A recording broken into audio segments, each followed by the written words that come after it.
retrouve pour la présentation de notre nouveau matos son qu'on a eu avec Antoine.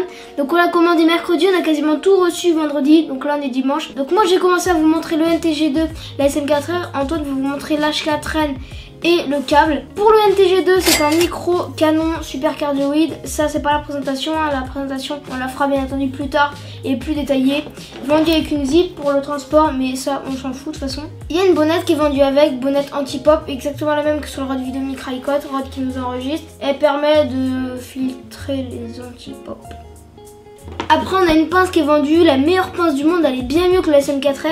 Non évidemment, dès que vous allez bouger un petit peu sur la perche avec cette pince, vous allez avoir des bruits de manipulation. Ce micro se connecte en XLR et oui, il n'ira pas sur le Lumix G7. C'est pour ça qu'on doit faire un achat en plus d'enregistreur qu'Antoine va vous présenter juste après. Donc le NTG2, il marche avec une pile AA. Le NTG1 marche en Phantom 48 volts, donc lui il n'a pas d'accès pile, alors que le NTG2 peut aussi marcher en 48 volts sur le H4N. Bien entendu, vous allez dépenser 3 fois plus vite vos piles. Ce chiffre est absolument pas vrai. Pourquoi avoir acheté ce micro? Pour être sur perche par rapport au Rycote qui restera sur la caméra. Donc lui c'est vraiment XLR, c'est vraiment pour les fictions, par rapport au vidéo micro qui est fait pour un son témoin, qui est fait pour être mis, pour enregistrer rapidement. Lui sera pour un bien meilleur son, capte très bien devant. On fera un test rapide à la fin. Hey, là je vais vous parler du H4N qui est un enregistreur qui est quand même assez gros et mastoc, hein, vous voyez par rapport à la taille de ma main. Donc le design, devant là c'est gris métallisé ici, des micros XY là qui sont d'ailleurs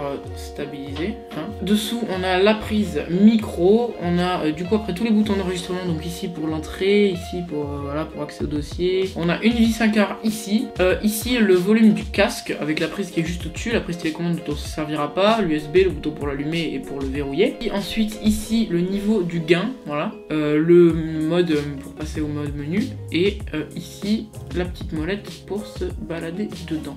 Donc ce zoom H4N on va s'en servir pour enregistrer le rod NTG2 en XLR. Donc pour l'autre accessoire c'est la rod SM4R, c'est la suspension qui permet de suspendre le micro. Donc ça permet d'amortir les bruits, c'est une Rycote qui est exactement la même que celle du vidéo micro. Une menace a été détectée. Elles s'enlèvent et elles peuvent se déplacer là, là ou là. Elles permettent de suspendre le micro. Il y a un filetage 3/8. Il y a aussi la SM4R qui permet d'avoir non une fixation 3/8 mais une fixation de griffe avec une 3/8. Du coup ça coûte 50 € de plus, c'est super. Donc moi ma solution c'est acheter un adaptateur qui se met au cul du 3/8 et qui sort une griffe flash et qu'on pourra orienter, donc ça c'est pratique. Après derrière on peut passer le câble qu'Antoine vous montrera tout à l'heure. Et du coup je vais installer le micro dessus.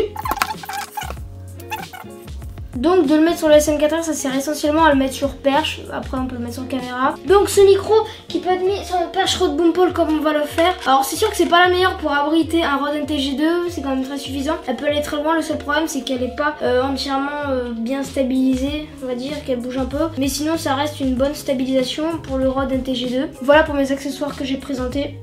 Voilà, à toi coupe. Donc pour faire la liaison de câble qui est un Stag rouge de 6 mètres. On l'a pris rouge parce que tout simplement pour le tournage, pour qu'on le voit, pour pas trébucher dessus et tout foutre en l'air tout simplement. Donc c'est un câble qu'on enroule comme ça et que du coup après, une fois qu'on a la perche, je sais pas si vous voyez très bien, on l'enroule autour de la perche si vous voulez pour faire descendre le câble. Le câble, une fois qu'il est branché donc au micro, on fait revenir le câble là comme ça, comme ceci dedans.